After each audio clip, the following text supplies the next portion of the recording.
Então, bom dia a todos e a todas. Defesa de trabalho de conclusão de curso de Luiz Felipe B. Schmidt.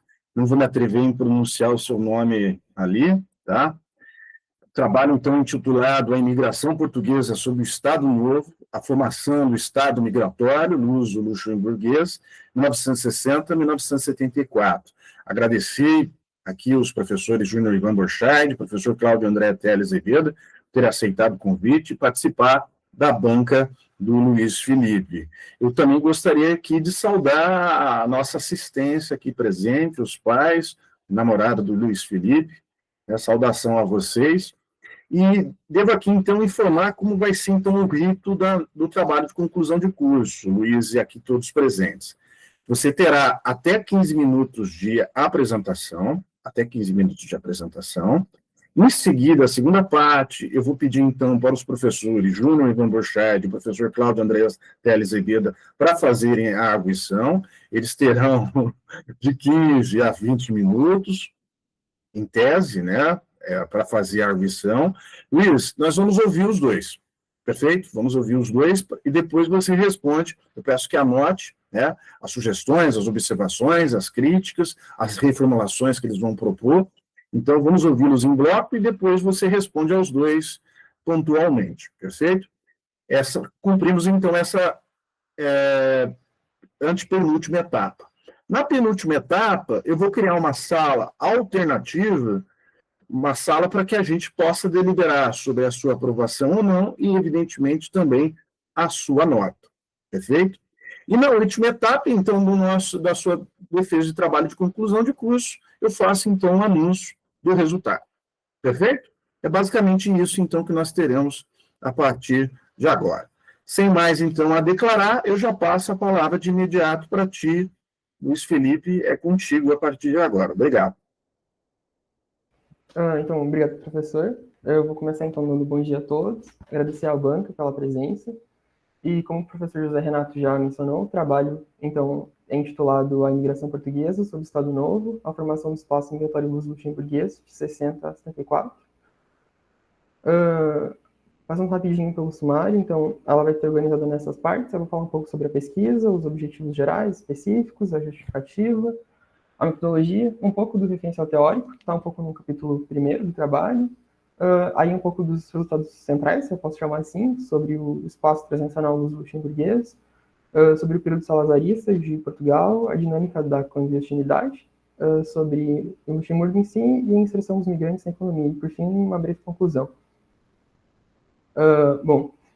O problema de pesquisa, então, que orienta o trabalho é como se estruturou a migração portuguesa para o Grão-Ducado de Luxemburgo durante o período salazarista, no recorte temporal de 60 a 74. O objetivo geral, então, respondendo ao problema de pesquisa, é analisar o processo migratório português para o Luxemburgo durante o Estado Novo.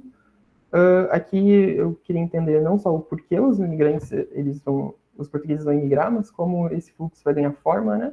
Quais os mecanismos, as redes, as políticas, as condições históricas, enfim, que vão permitir que esse processo migratório ocorresse. E falando sobre os objetivos específicos, então, identificar os fatores políticos, econômicos e sociais que impulsionaram essa migração, examinar a política migratória salazarista, compreender a formação dessa comunidade portuguesa no Luxemburgo, avaliando, então, os impactos sociais, territoriais, culturais, enfim. De justificativa, a migração portuguesa para o Luxemburgo, então, moldou os territórios, as identidades e as políticas em ambos os países, tornando um fenômeno essencial para compreender a Europa no pós-guerra. É um dos fluxos migratórios mais importantes da história portuguesa, é o maior da história portuguesa. E, então, o Luxemburgo vai se tornar, ao longo das décadas, um país com a maior proporção de imigrantes portugueses no exterior. E essa presença dos portugueses vai transformar profundamente o país como um todo, desde o mercado de trabalho, sistema educacional, política habitacional, a própria identidade luxemburguesa como um todo. Apesar dessa migração a ser expressiva e duradoura, ela vai permanecer pouco estudada dentre todos os fluxos europeus, como é o caso da migração para a França, da Alemanha ou na Suíça, por exemplo. E, por fim, eu queria falar um pouco sobre a escolha do tema. Tem uma motivação pessoal por trás. Há alguns anos, a minha família começou um processo de cidadania para Luxemburgo, o que despertou meu interesse sobre as minhas origens, sobre o país em si. E ao pesquisar sobre isso, eu acabei descobrindo essa forte presença de imigrantes portugueses, de famílias portuguesas que tanto residem em Portugal. É comum ouvir falar português em Luxemburgo e também questão dos trabalhadores transfronteiriços que me pegava bastante. Assim. Então eu uni essa curiosidade, essa questão para tentar montar o meu TCC. Falando sobre a metodologia, é um estudo qualitativo, que é baseado em uma revisão bibliográfica, análise de documentos, então acordos bilaterais, relatórios oficiais, do Serviço de Imigração Luxemburguês, principalmente, de dados estatísticos, de documentos oficiais. É uma abordagem então, histórica, sociológica e internacional que permite analisar as condições estruturais do país, as redes sociais que vão sustentar essa mobilidade, as práticas cotidianas dos migrantes, e assim a migração ela pode ser compreendida tanto nesse nível macro, quanto no nível meso e no nível micro, né? Eu vou tentar falar rapidinho sobre o referencial teórico, que está concatenado assim, ao primeiro capítulo do trabalho.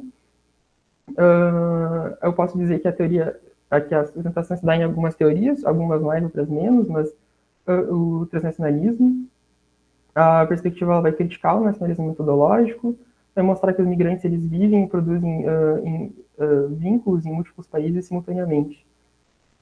Concatenado a isso, a teoria do Feist de espaços sociais transnacionais, onde a migração ela vai criar redes e estruturas que ultrapassam fronteiras, que vão formar comunidades multiterritoriais, que é importante para o trabalho. Algumas teorias sobre redes migratórias. Essas redes elas vão estruturar e vão reproduzir os fluxos migratórios, facilitando a mobilidade, a inserção laboral e o recrutamento das famílias, como é no caso luxemburguês, né? As redes de aldeias portuguesas elas funcionam como um eixo central na circulação e na fixação posteriormente em Luxemburgo. Aqui eu coloquei um pouco das teorias clássicas de migração, como o push and pull, que vão ajudar a entender essas escolhas individuais na formação desses fluxos, e a perspectiva de autores como a Schultz e a Baganha, que são perspectivas mais histórico-sociológicas, que vão ajudar a integrar essa estrutura política, a conjuntura econômica e a ação coletiva para a formação desse espaço migratório, né? E por fim, um pouco da migração, as teorias de migração e desenvolvimento do Heinrich Haas, principalmente o modelo dele, que ajuda a entender a migração como parte de processos estruturais mais amplos. Para ele, então, a migração não é uma patologia social, mas é parte de um processo estrutural de desenvolvimento e que é fundamental para entender essa análise micro, macro e meso dos fluxos migratórios. Falando um pouco agora do tema em si, eu queria abordar primeiro o espaço transnacional luxemburguês, como se deu isso, a formação. Então, com base nas abordagens do transnacionalismo, do Feist, a gente pode compreender a migração portuguesa, que ela não produz apenas um deslocamento físico, mas um espaço social mesmo que conecta permanentemente os dois países. Esse espaço ele vai ser constituído de fluxos contínuos de ida e voltas, tanto de pessoas, mas também de remessas, valores, hábitos. Ele vai ser sustentado por redes familiares, redes econômicas e de cultura dessas comunidades, que vão viver simultaneamente nos dois contextos, nos dois países. A fronteira ela vai deixar de ser um limite físico, propriamente dito, e se tornar uma ponte, que vai ligar essas aldeias portuguesas às comunas luxemburguesas, né? Esse espaço, então, ele é construído de baixo para cima, por ações cotidianas dos próprios migrantes, que vai transformar ambos os territórios. Falando um pouco sobre o Estado Novo, período salazarista, ele vai ser marcado por uma forte contradição. Oficialmente, o regime salazarista ele vai condenar e vai criminalizar a saída ilegal dos migrantes. No entanto, na prática, essa imigração vai funcionar como uma estratégia econômica fundamental para o regime. Ela vai reduzir a pressão sobre o mercado interno de trabalho e vai garantir uma entrada constante de divisas através das remessas enviadas pelos migrantes. Esse período ele vai ser caracterizado, então, por uma consolidação dessas redes de apoio e de solidariedade que vão estruturar o processo migratório. Vai ser mais do que decisões individuais. Essa imigração ela vai passar a operar como um movimento coletivo mesmo, organizado, que vai ser legitimizado socialmente dentro dessas comunidades rurais portuguesas. Aí, ali embaixo, eu trago um dado, de 65 a 74, cerca de 1,2 milhões de portugueses imigraram. 80% deles foram para a Europa Ocidental, principalmente França, Bélgica e Luxemburgo, o que vai reforçar a formação desse espaço migratório intra-europeu, né? Falando então sobre o auge migratório, principalmente de 69 a 74, no final do processo, dessa primeira parte do processo. Nesse momento, então, a imigração portuguesa para a Europa Ocidental, ela vai revelar a coexistência de uma imigração primeiramente legal, que é regulamentada pela Junta de Imigração, mas que vai ser fortemente clandestina também, e que vai se tornar dominante diante da repressão do regime e da urgência econômica. Enfim. Os principais motivos, então, seriam a pobreza estrutural, a falta de oportunidade, a questão das guerras coloniais e o desejo de uma melhoria na sobrevivência familiar. O padrão mais frequente, então, desse processo era a primeira ascenda do chefe da família, e depois, quando as condições eram melhores, havia, então, uma posterior regrupamento dos demais membros da família, que migravam também. Um ponto importante aqui é que essa clandestinidade, ela não era um processo improvisado, ela dependia de uma rede, primeiro de contrabandistas, mas também uma rede comunitária, que compartilhava informação, acolhimento, emprego, e era um processo, então, socialmente organizado, né? Para muitos, essa imigração ela era encarada como temporária, mas que ao longo do processo se transformou num modo de vida transnacional, com deslocamentos recorrentes, laços permanentes entre o Portugal e o Luxemburgo, país de destino. Um pouco sobre Luxemburgo. O Grão-Ducado ele já é um país de imigração desde o final do século XIX. Ele depende de mão de obra estrangeira para sustentar sua economia industrial desde 1880, assim. Os primeiros portugueses chegaram de maneira desorganizada, da França e da Bélgica, antes mesmo de um acordo oficial que era comum na época, assim. A expansão da indústria siderúrgica, com a chegada de multinacionais como a Goodyear, a GM, a DuPont, vão ser fundamentais para essa primeira parte do processo. Posteriormente, o Estado Novo luxemburguês vai passar a perceber a necessidade desses fluxos e vai iniciar um processo de recrutamento organizado. Um marco institucional importante para isso é os acordos bilaterais firmados em Portugal e Luxemburgo, em 1970, que vão ser ratificados em 72.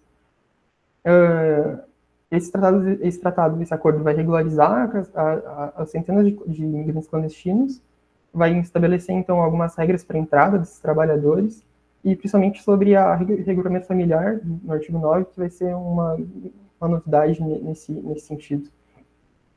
É contraditório que, ao mesmo tempo que esses acordos são tratados, em 72, quando ele é ratificado, né, vai entrar em vigor a Lei Charles, que vai ter uma força contrária da população luxemburguesa, que vai passar a endurecer, então, esse controle migratório, sobretudo para estrangeiros fora da comunidade europeia.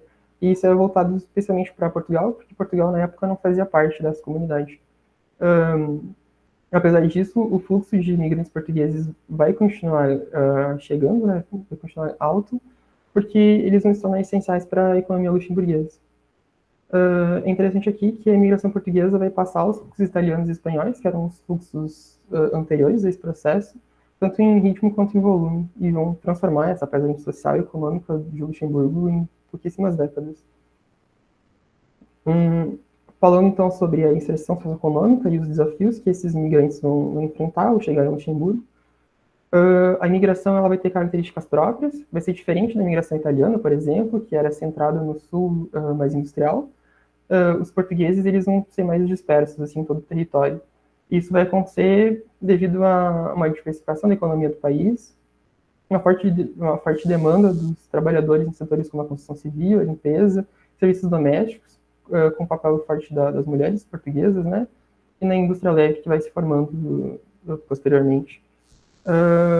Fugindo um pouco da siderurgia, né? As condições de habitação elas vão ser frequentemente precárias.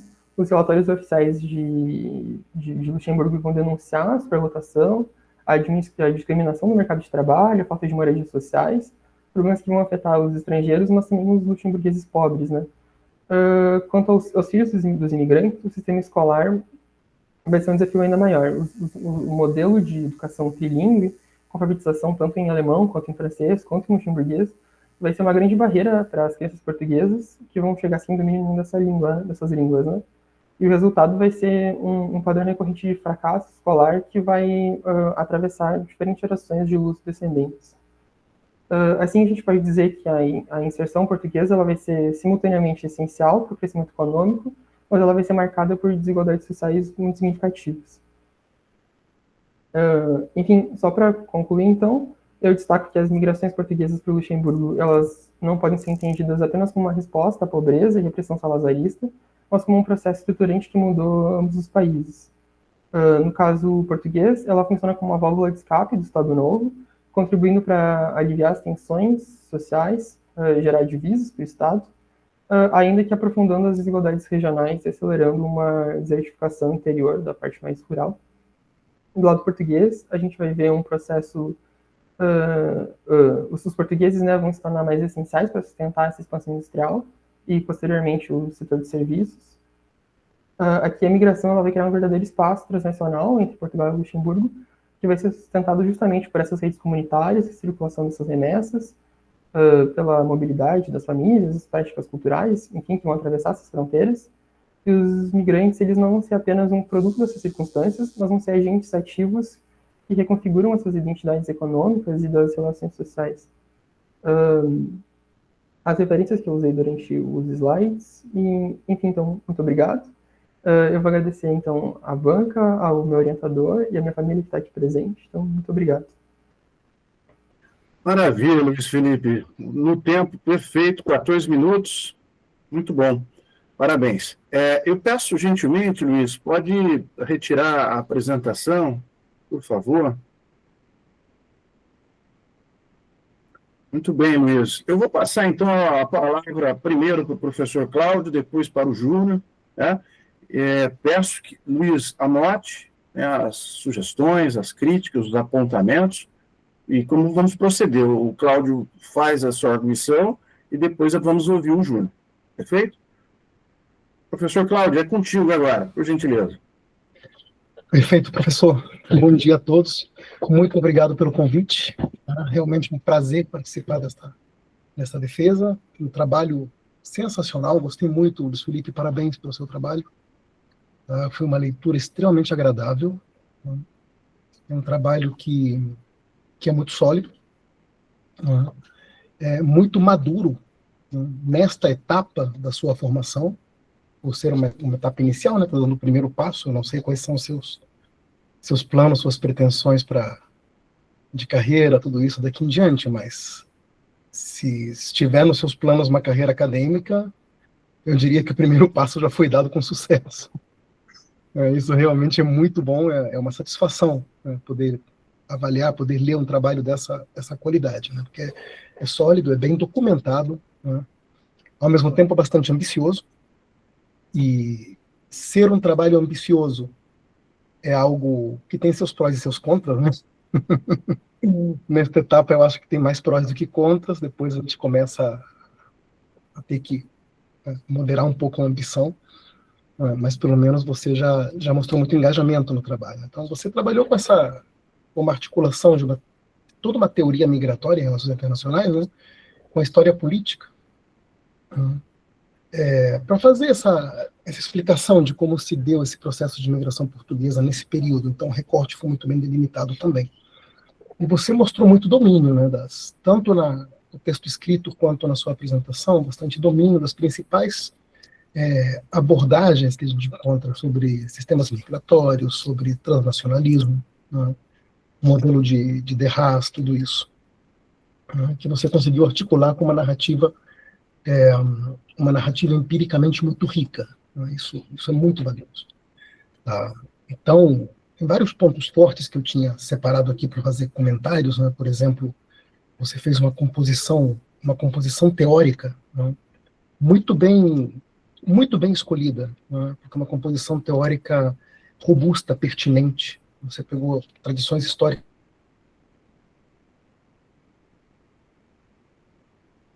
relevantes, né, que foi muito bem exposto, muito bem trabalhado. Os autores centrais, né,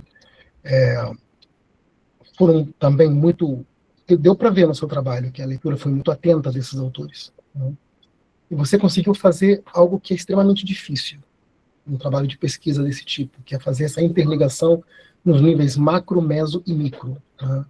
Então, isso eu acho que é um dos pontos mais fortes assim, do seu trabalho do ponto de vista teórico. Você desenvolveu muito bem, né, a formação do Estado luxemburguês, a evolução do Estado Novo em Portugal, e como se deu essa relação bilateral, né, com um enquadramento histórico muito adequado. Isso deu uma solidez, né, ficou muito robusto a maneira como você faz a explicação do fenômeno migratório. E, ao mesmo tempo, você fez também algo que eu considero muito valioso, né? Você integrou isso com um trabalho empírico muito bem feito, né? Porque você trabalhou com os relatórios oficiais, com literatura especializada, com estatísticas, né? Você fez todas essas descrições de maneira muito detalhada, isso é bem importante, né? E, mais ainda, dá para perceber que você tem uma sensibilidade social e política, né? Isso é importante, porque nós sabemos que na nossa área a gente tem que buscar sempre uma postura de cientificidade, mas sem deixar de lado um engajamento no sentido de fazer um trabalho que seja politicamente relevante, porque a gente não contribui apenas para a construção de conhecimento, a gente contribui também, não é, para a reflexão crítica, para poder trazer para os nossos leitores, nossos alunos e assim por diante, trazer direcionamento, trazer orientação, né, diante de pessoas que têm motivações de engajamento no campo do político. Então, isso também eu considero que foi essa sensibilidade abordando dimensões de gênero, de identidade, não é? Embora eu pessoalmente tenha sérias críticas, não ao seu trabalho, mas com relação ao excesso de identitarismo, né? Eu coloco mais o foco na agência do que na identidade, mas isso também, a culpa em parte foi do meu orientador. De uma perspectiva construtivista, ele sempre chamou atenção para isso, mais a ênfase na agência do que na questão de identidade. Mas é uma discussão extremamente válida, pertinente, da forma como você coloca, né? Eu considerei muito rica também, né? A redação também, em várias passagens, é muito bem feita, né? Então, assim, no geral, um trabalho de altíssima qualidade, né? Os comentários que eu tenho a fazer são realmente de elogios nesse ponto. Do ponto de vista teórico, né, algumas coisas que poderiam ser um pouco mais desenvolvidas, que eu coloco não tanto como críticas, mas mais como sugestões, né? Eu imagino que esse trabalho é só um ponto de partida, né? Que ele tem aí para render muitos frutos, né? Então, como sugestões a fazer, eu colocaria aqui, por exemplo, você coloca essa crítica de Schlitz, né, que o Schlitz faz para o De Haas, sobre uma ausência nesse nível meso, né, nas redes, instituições locais, perfeito. Só que eu senti falta de uma mediação teórica um pouco mais explícita, articulando esse modelo de De Haas com as teorias de redes, né? Então aí dá mais como sugestão para uma coisa que pode ser desenvolvida em trabalhos futuros, né, pode ser mais explorado, né? Você demonstrou muito domínio de bibliografia, tá? Mas, às vezes, identificar assim explicitamente, porque tem muita coisa no trabalho, eu acho que essa seria a maior crítica que eu teria a fazer, na verdade, mas uma crítica construtiva, tá? Tem muitos pontos que eles estão implícitos no trabalho, né? E que eu senti falta de eles serem mais explicitados. Porque o que acontece? A gente escreve para um público-alvo, tá? Eu costumo falar que o trabalho monográfico, o público-alvo é a banca, né? O público-alvo é a banca. Não é para uma publicação de um livro. Se você, por exemplo, pegar a sua monografia e você adaptar para publicar um livro, que vai ter outro público-alvo, você tem que fazer alterações condizentes na linguagem, né? Mas, ao mesmo tempo, na banca, você vai ter avaliadores de diferentes formações e interesses de pesquisa. Então, por isso é sempre importante explicitar cada passo do que está fazendo, né? Então, por exemplo, qual é a lacuna empírica que você preenche de forma original para o campo das RI? Então, esta contribuição é original porque ela demonstra como acordos bilaterais e redes informais coexistiram para produzir um regime migratório híbrido em Luxemburgo e como isso impacta na necessidade de repensar a noção de soberania estatal em relações bilaterais. Estou só dando um exemplo aqui de como explicitar, né? Você usou conceitos chaves, tá? que são extremamente importantes para poder fazer essa definição operacional, né, em termos como sistema migratório, transnacionalismo, integração, dependência, eles aparecem com vários sentidos. Né? Aí uma sugestão que eu coloco é que cada conceito-chave seja sempre definido brevemente e operacionalizado no início de cada parte. Né? Sempre fazendo as referências ao longo do texto para evitar, né, evitar ambivalências, tudo isso. A metodologia, esse é um ponto que você apresentou muito bem agora, tá? na sua apresentação oral do trabalho. Tá? Mas, novamente, eu senti falta de detalhes explícitos sobre o corpus, os critérios de seleção. Né? Basicamente, né, uma sessão metodológica mais clara, mas, obviamente, esse é um ponto que a gente pega mais pesado numa banca de mestrado, não no TCC. Então, para os propósitos do trabalho, metodologicamente, já foi muito rico, eu acho que satisfaz a necessidade, né? Pode ser, sempre há pontos a melhorar, ou pontos que estão acima da curva, isso é natural em qualquer trabalho, mas eu acho que você cumpriu muito bem, você explicitou muito mais na apresentação oral do que no trabalho escrito. Isso é um ponto importante. Outra coisa que eu anotei aqui, deixa eu ver,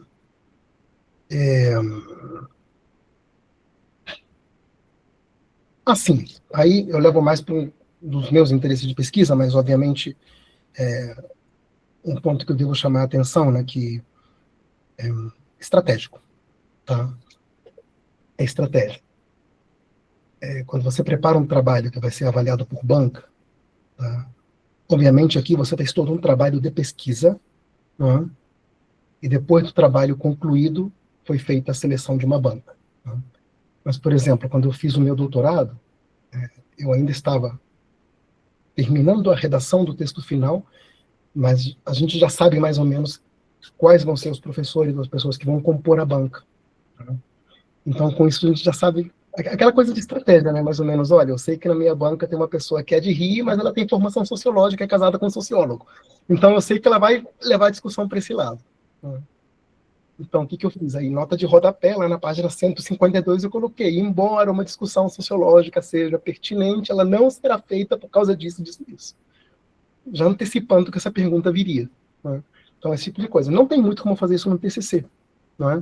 Obviamente, não tem muito como fazer. Né? Mas o que acontece? Você, por exemplo, faz uma menção à dimensão de raça e colonialidade. Né?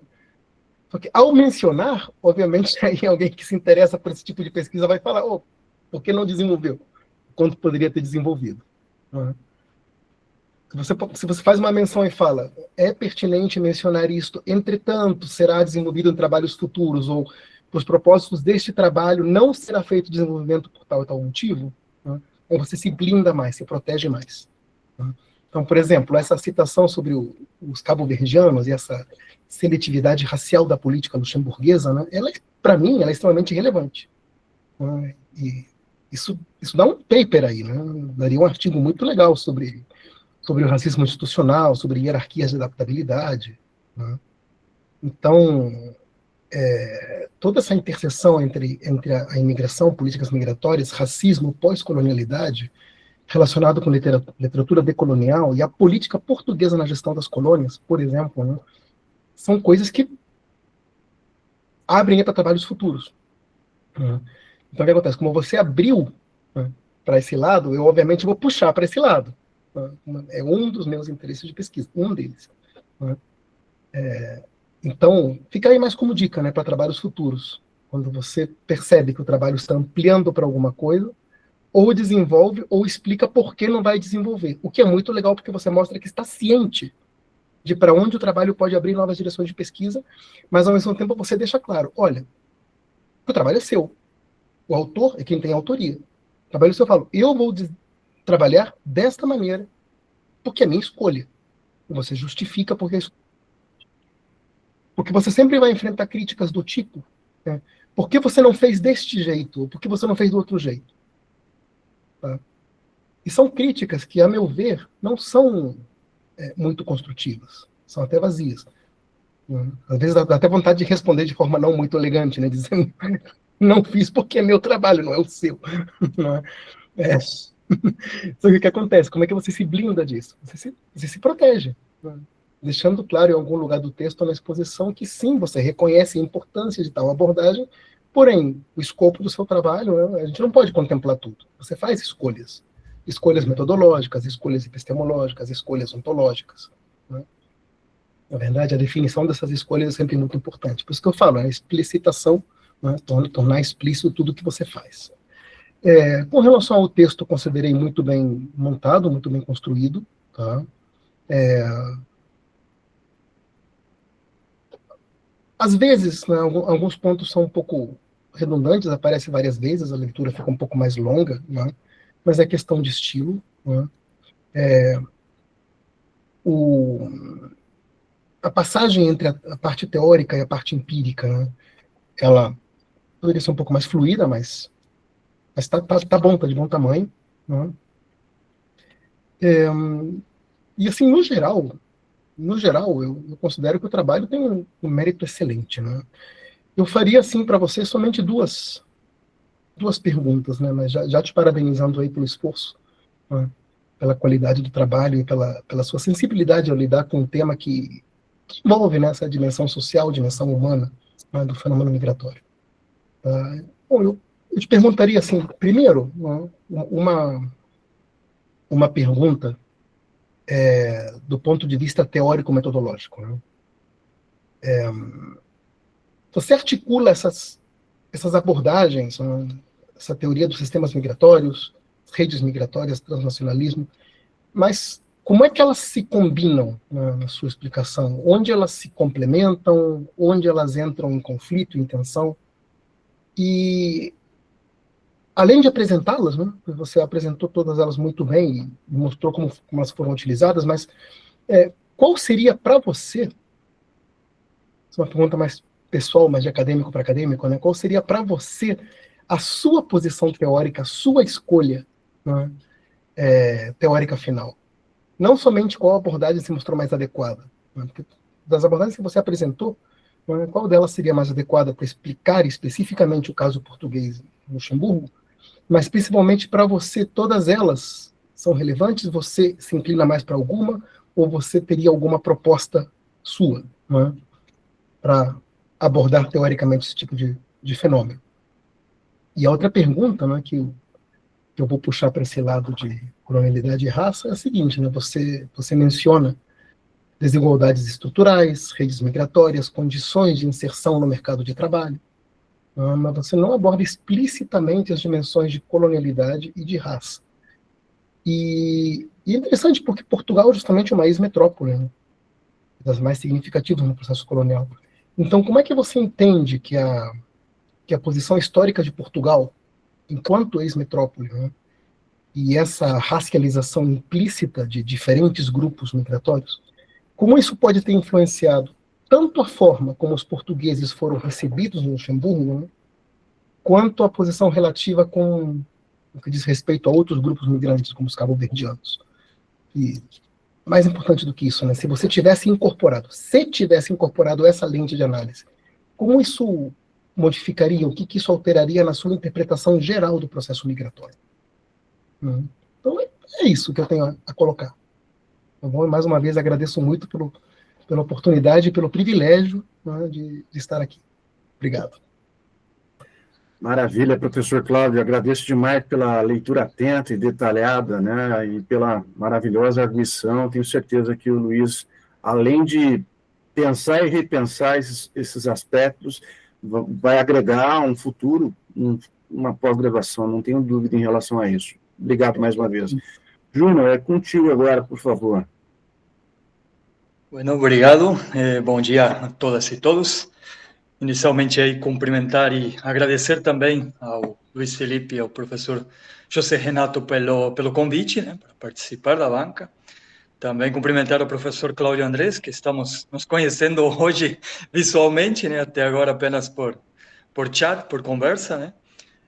Também cumprimentar a toda a audiência aqui, que está acompanhando também esta defesa, né. Também vou dizer, o mesmo que o professor Cláudio disse, que para uma monografia de fim de curso de graduação, ela cumpre muito bem os objetivos que são propostos, né, dentro do próprio projeto pedagógico do curso, né? Então, nesse sentido, foi um trabalho muito bom, interessante de ler, porque não é sempre que nós temos essa possibilidade, né? Nós temos, na nossa trajetória, nós sabemos que às vezes nos deparamos com alguns trabalhos que é difícil de você chegar a uma aprovação dele no final, né?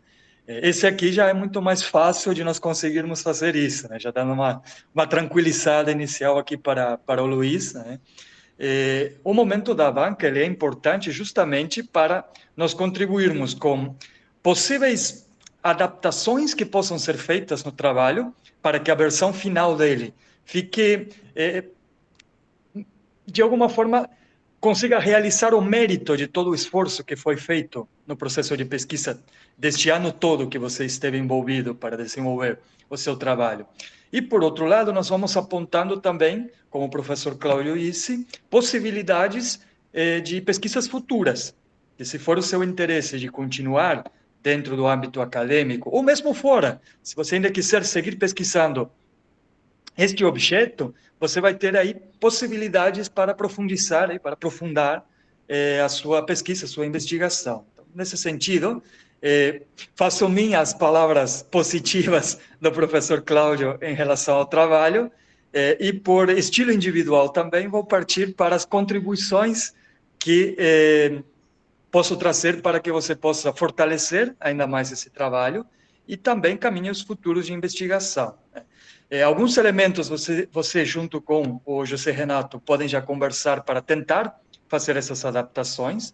Muitas delas são nisso do que o professor Cláudio disse de explicitar alguns elementos, porque o leitor, a leitora, não é obrigado a ter o conhecimento prévio daquilo que você está falando. Então, sempre é interessante você ter esta linguagem bem evidente com relação a tudo aquilo que você está apresentando, para que justamente não hajam aí questionamentos com relação aos caminhos e opções que você tenha feito.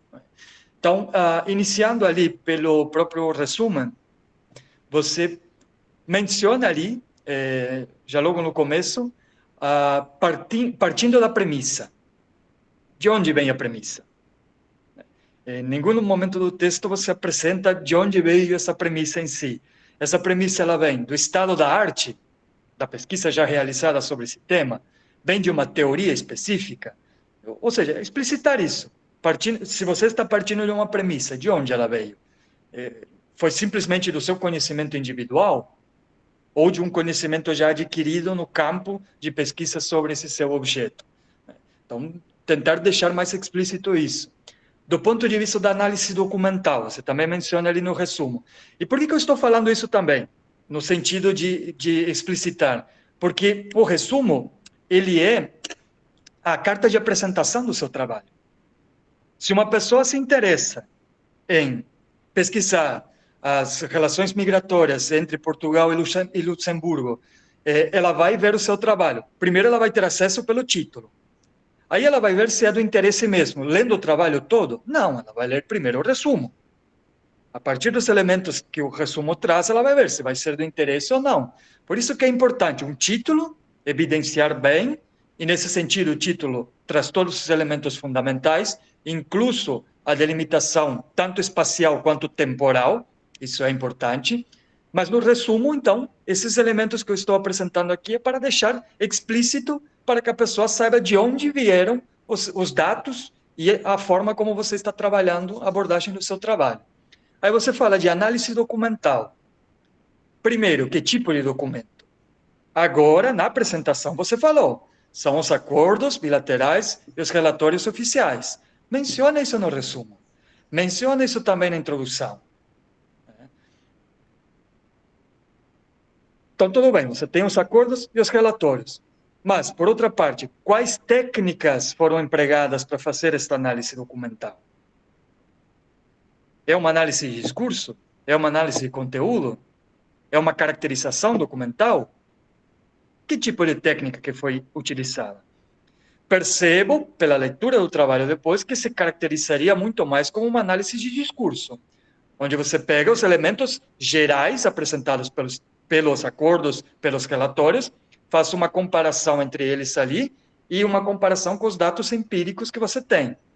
Mas mencione, então, que foi pelo caminho da análise de discurso, tentando caracterizar de forma geral a narrativa que cada um desses documentos traz.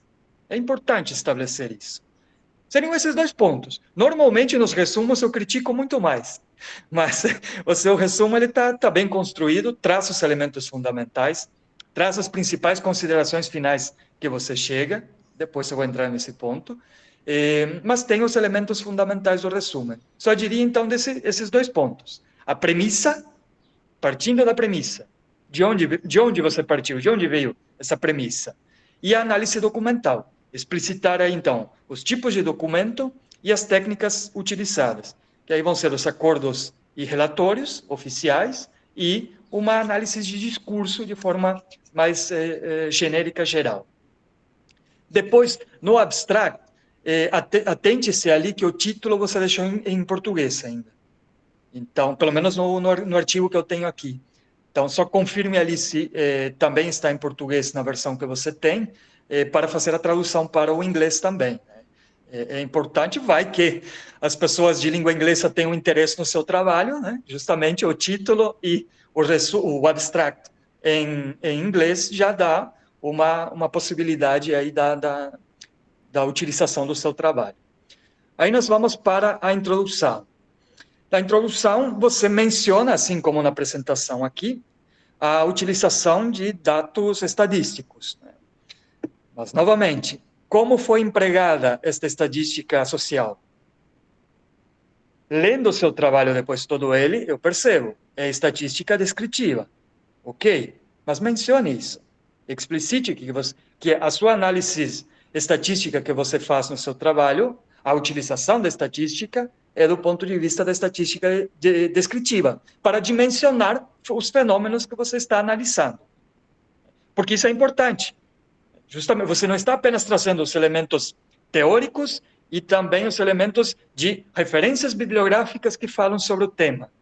Você tenta dimensionar ele através da estatística descritiva. Mas deixe evidenciado isso, né?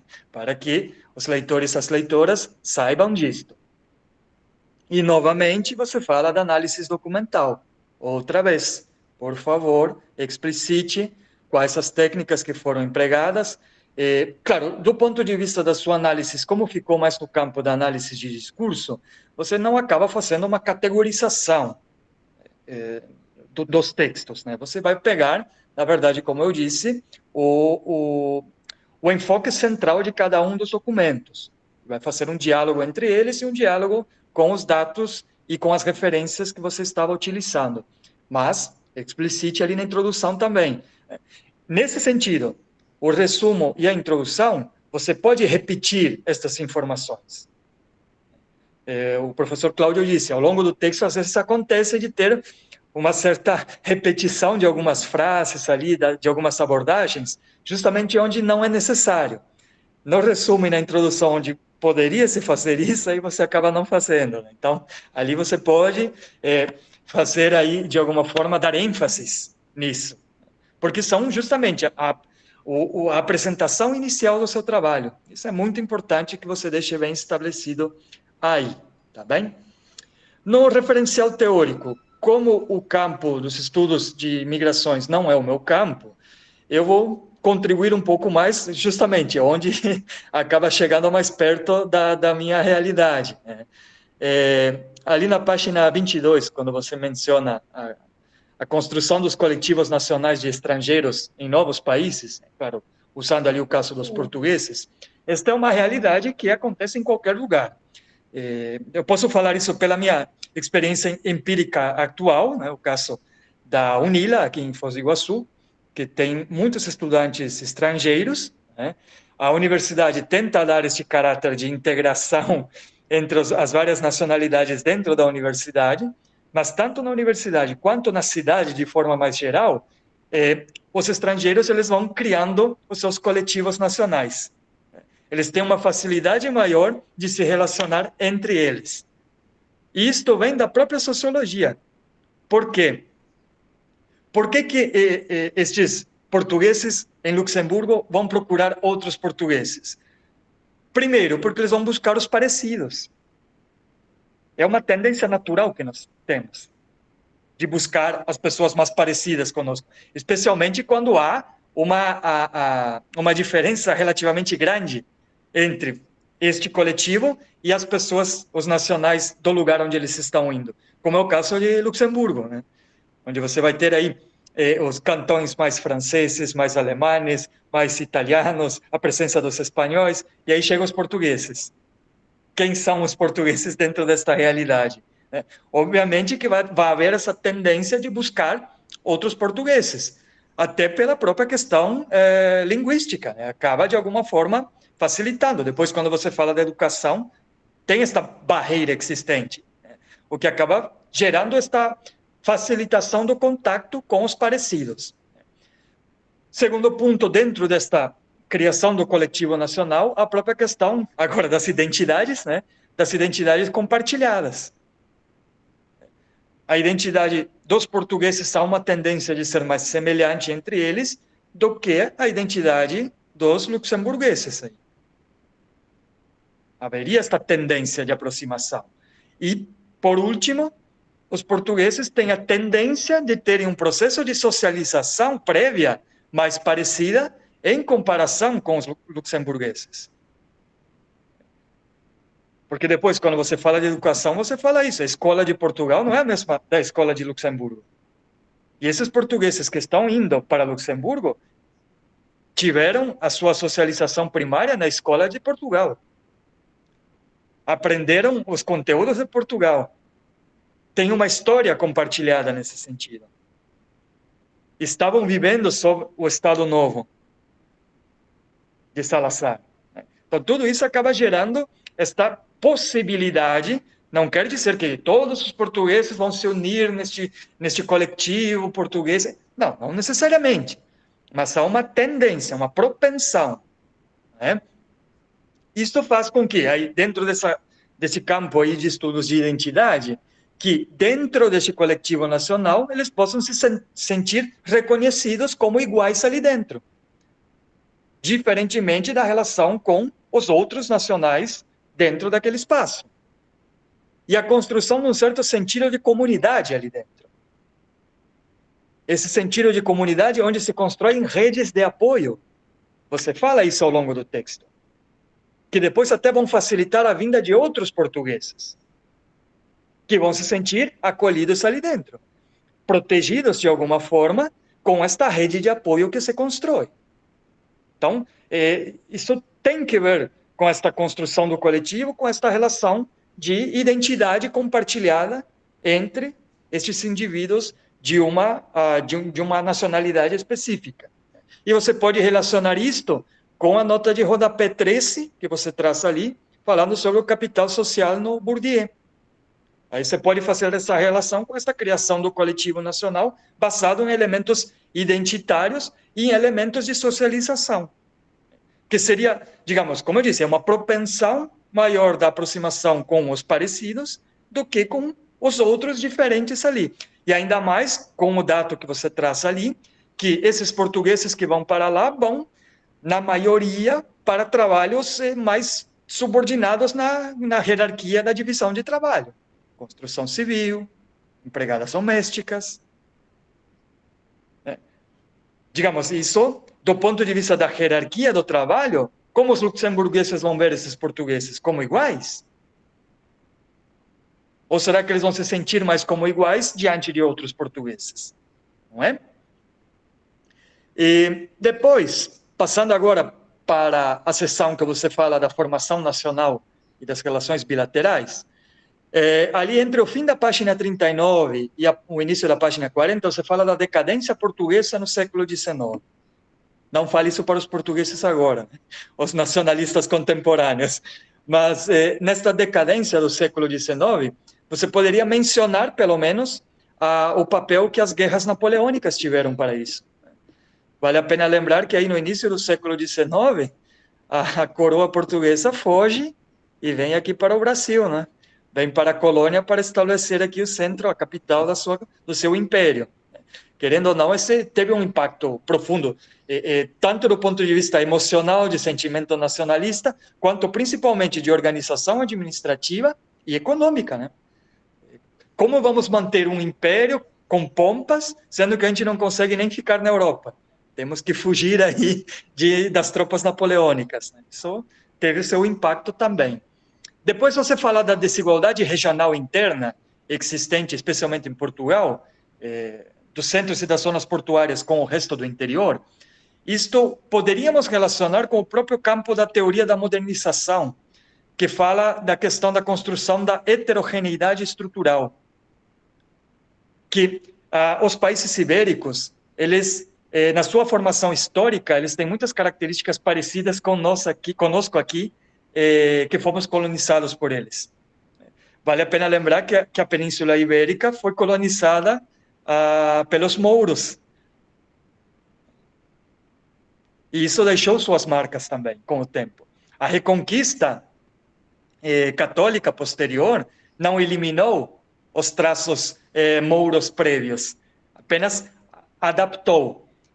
Esta questão o que a gente fala aqui da mestiçagem, do ponto de vista da América Latina, esse foi um processo que já havia ocorrido também na Península Ibérica. E isso deixa suas marcas históricas, que é essa diferença entre os centros, especialmente as capitais, e o interior. Os centros onde vão se concentrar as economias, as riquezas e a base produtiva, e um interior que vai ficando atrasado. Um centro, uma capital que vai se modernizando, e um interior que vai ficando atrasado. Isso a teoria da modernização já dá sinais também de compreensão. Seria algo interessante para observar também. E aí, quando você fala dessa parte do interior mais agrário de Portugal, como economicamente é atrasado e vai gerando este êxodo rural, poderia também considerar o impacto da Revolução Verde, que estava acontecendo ali entre a década de 1960 e a década de 1970. Esta economia agrária mais primitiva do campo português foi sendo superada e muito rapidamente pela tecnologia da Revolução Verde. A necessidade da mão de obra era cada vez mais reduzida, né? Isso acabava pressionando um elemento adicional de pressão para o êxodo rural. Só que os centros urbanos portugueses não conseguiam, de alguma forma, absorver este novo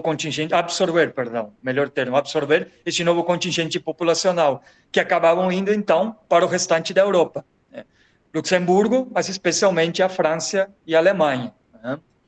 E aí vamos, então, para esses fluxos migratórios.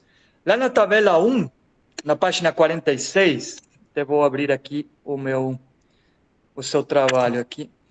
Você fala lá, você apresenta, então, os fluxos migratórios, né? Você poderia, eu acho que seria interessante ressaltar aí a queda drástica que houve no fluxo migratório, na imigração portuguesa, a partir da Revolução dos Cravos de 74. Porque é muito evidente ali.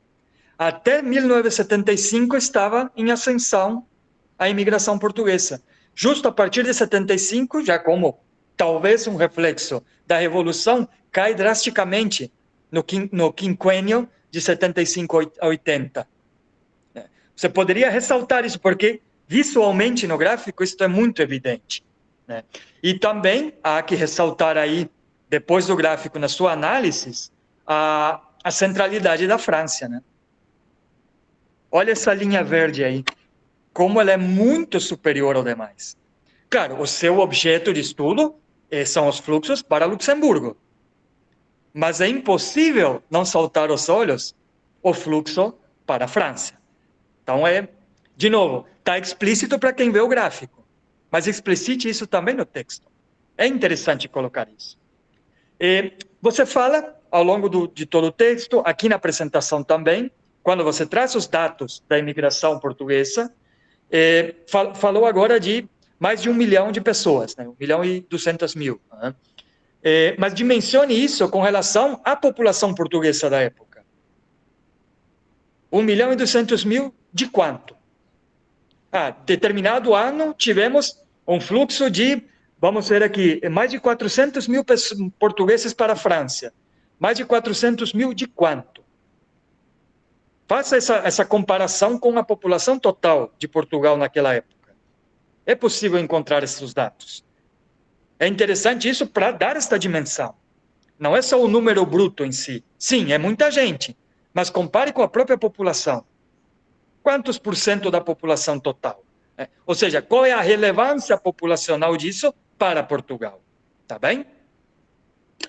Passando agora para a seção seguinte, quando você fala de Luxemburgo como um país de imigração, você menciona a crise do petróleo, fala que ela iniciou em 1972, não, ela iniciou em 1973, o primeiro choque do petróleo, 73, consequência da guerra do Yom Kippur, e depois vamos ter outro choque em 1979, apenas uma pequena correção. E na página 72, deixa eu procurar aqui, só um momento. Na página 72, você fala, vou fazer a citação aqui. Segundo a publicação oficial do governo luxemburguês, ao menos 14.500 crianças e adolescentes com menos de 15 anos. Esta é a frase. Segundo a publicação oficial do governo luxemburguês, ao menos 14.500 crianças e adolescentes com menos de 15 anos. O quê? Matriculadas na escola, são crianças estrangeiras, portuguesas, crianças no total. A frase ficou meio perdida. Quando eu estava lendo ali, não consegui definir qual era o caminho desta frase. Então, por favor, reveja esta frase. Agora, nas considerações finais. Este é um trabalho monográfico, não? Eu senti que as considerações finais, onde era um momento que você poderia escrever aí o seu posicionamento, elas ficaram superficiais, rápidas, muitas citações indiretas, mas esse era justamente o momento que você tem ali um espaço para se posicionar. Então, por favor, não digo agora, claro, né? Não vou exigir de você que agora, já terminando o trabalho, esperando apenas pelo diploma, você refaça o trabalho nas considerações finais, né? Mas tenha isso em consideração para os trabalhos futuros. É nesse espaço aí, considerações finais, conclusões para trabalhos mais profundizados, e é aí que você se posiciona. É o que o professor Cláudio estava falando antes, do próprio papel político que o trabalho tem. É esse momento ali que você deve se posicionar. E aí você me vem com citações ali, poxa, esse é o teu espaço, né? Digamos, o trabalho todo você já tem um espaço para referenciar dentro da teoria e do referencial bibliográfico utilizado. Então, ali é o seu espaço, é o espaço para você brilhar. Né? Também pediria, de alguma forma, uma certa revisão, não ortográfica, mas uma revisão de formatação. Tá bem? Porque eu vi ali que, em alguns momentos, tem alguns equívocos do ponto de vista do tamanho da fonte. Do nada, ela está uma fonte doce e ela fica um maior ou menor dentro do próprio parágrafo. Então, dá uma revisadinha, um pente fino ali, só para ficar mais ajeitadinho, né? E algumas questões de pontuação também. Mas, digamos, se você for tentar fazer esta publicação num artigo posterior, tenha em consideração isto, tá bem? Para finalizar, então, eu ia te perguntar para comparar com a situação contemporânea de Portugal, mas vou deixar quieto, tá bem? Não vou exigir isso de você. Mas eu vou pedir para você, se você consegue apresentar, a partir do estudo que você fez, justamente, já que eu sou um politólogo, na sua opinião, qual foi o papel da Revolução dos Cravos nas relações luxemburguesas de forma geral? Não apenas do ponto de vista migratório, porque nós já estamos vendo aqui que teve um impacto. Menos portugueses saíram de Portugal.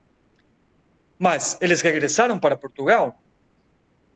Se tivemos esse regresso, qual foi o impacto desse viver fora, estar desterrado e voltar para o seu país, agora num contexto democrático? Ou seja, como você vê o impacto, o papel da Revolução dos Cravos nessas relações? Portugal se aproximou ou se afastou mais de Luxemburgo nesse sentido? Claro que com o tempo vai inclusive permitir o ingresso na comunidade europeia e depois na União Europeia. Mas tente de alguma forma analisar aí o papel deste fenômeno político inicialmente, mas que teve impactos em toda a sociedade portuguesa. Peço perdão por, como sempre, ter passado muito do tempo e espero ter contribuído de alguma forma para deixar o trabalho ainda, como eu disse, fazendo ainda mais justo, mais mérito a todo o esforço que você fez, mas especialmente abrindo caminhos para você pensar para pesquisas futuras. E agradeço a paciência de todos e todas aí em ouvir-me nesse momento. Obrigado. Maravilha, Júnior, obrigado. Leitura atenta, detalhada também. Uma banca extremamente qualificada, hein, Luiz? Tanto o professor Cláudio quanto o professor Júnior. Eu acho que foi um privilégio a gente ouvir. E para um bom trabalho também, né? Que faz jus a esta banca qualificada. Bom, já tivemos o privilégio de ouvi-los, agora nós vamos ter o privilégio de ouvi-lo, né, meu querido? Agora é contigo. Você tem até 10 minutos aí para responder as dúvidas, os questionamentos, as sugestões. Perfeito? Fica à vontade. Bom, então, primeiro agradecer as considerações, as arguições dos professores. Eu acho que vai contribuir muito para a melhoria do trabalho, né, e para, em caso eu queira seguir algo futuro, eu penso em seguir fazer mestrado, algo futuro, então eu acho que isso é muito positivo.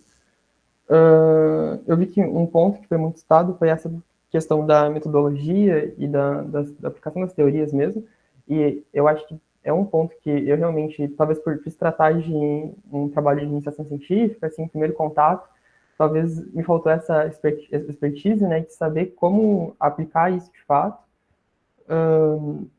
E eu entendo que as contribuições dos professores vão ser de muito proveito para produções futuras e para melhoria do trabalho.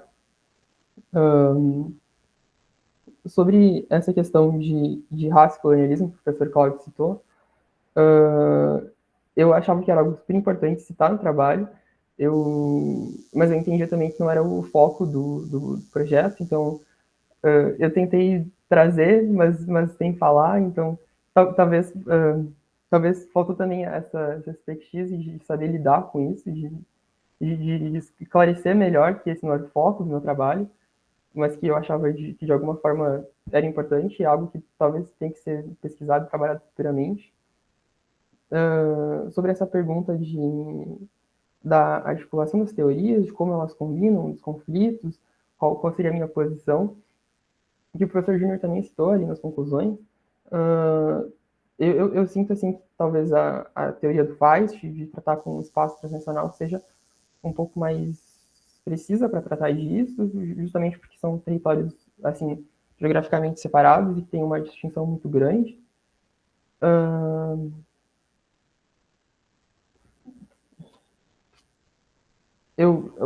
As considerações que o professor Júnior fez sobre as correções, com certeza vão ser feitas. Eu fico feliz por receber essas críticas, porque acho que contribuem muito para o processo, né, de produção do trabalho. E eu sinto que assim, essa parte da conclusão que o professor Júnior cita, de fato, a conclusão foi meio rushada, assim, no final. Chegar ali no final do trabalho, a gente tendo que entregar, às vezes a gente não tem o tempo suficiente para escrever isso, mas é algo que eu vou ficar atento, eu vou ficar mais atento no futuro. Sobre a questão ali de teoria mesmo, que o professor Cláudio citou também, o professor Júnior falou assim, da transição desses capítulos. Eu escrevi esses capítulos com um tempo muito, muito distante. O primeiro capítulo eu escrevi no ano passado, e depois eu produzi o restante esse ano. Então, eu sinto que durante o processo teve uma mudança assim, no meu posicionamento perante o trabalho, talvez isso que tenha dado uma entroncada ali. Eu acho super pertinente a posição do professor Júnior, que ele fala sobre citar as guerras napoleônicas, sobre, quem sabe, explicar essa questão ali da formação de Portugal e de como que isso vai se transformar, então, futuramente no processo de imigração, enfim, sobre a Revolução Verde. Eu sinto que ela é importante, que é no período, assim, e eu pensei em escrever sobre algo no trabalho, só que por delimitações de espaço e de tempo, eu acabei deixando de lado também. Talvez por delimitar mais o trabalho.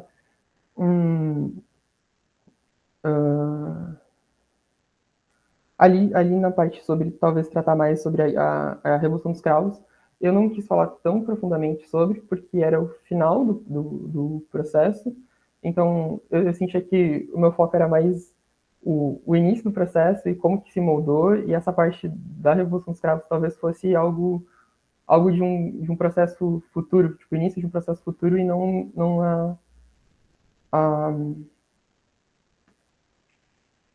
talvez algo que eu tivesse dado um pouco mais de importância no trabalho mesmo.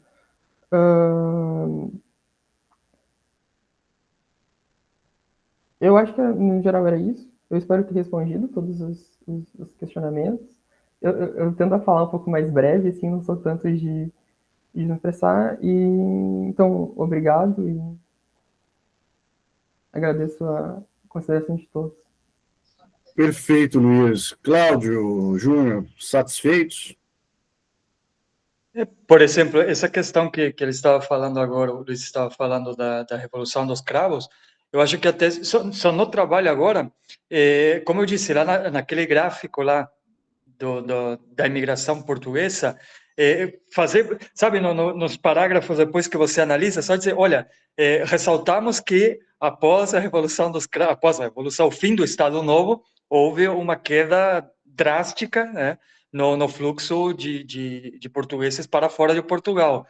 Que aí, claro, isso você pode analisar num trabalho futuro. Digamos, o teu próximo trabalho, teu mestrado, pode ser o período democrático, né? A democratização portuguesa e o impacto disso para os fluxos migratórios, né? Seria um segundo momento, né? Mas eu acho que você deixou bem evidente, e pelo menos isso ficou bem evidente, né? Que não apenas o seu objetivo é analisar o Estado Novo, não é todo o Estado Novo, mas é a partir da década de 1960 até o fim do Estado Novo, né? Que você considera este período aí como o período de maior fluxo de saída de portugueses de Portugal. Maravilha, então. Feito isso, eu vou encerrar aqui a nossa gravação e já vamos utilizar lá, Luiz, e a assistência, a audiência, né, para deliberarmos, então, sobre a questão da aprovação e da nota. Tá? Vou só encerrar aqui a gravação e já vamos passar lá para outra sala, que eu já encaminhei o e-mail para os colegas.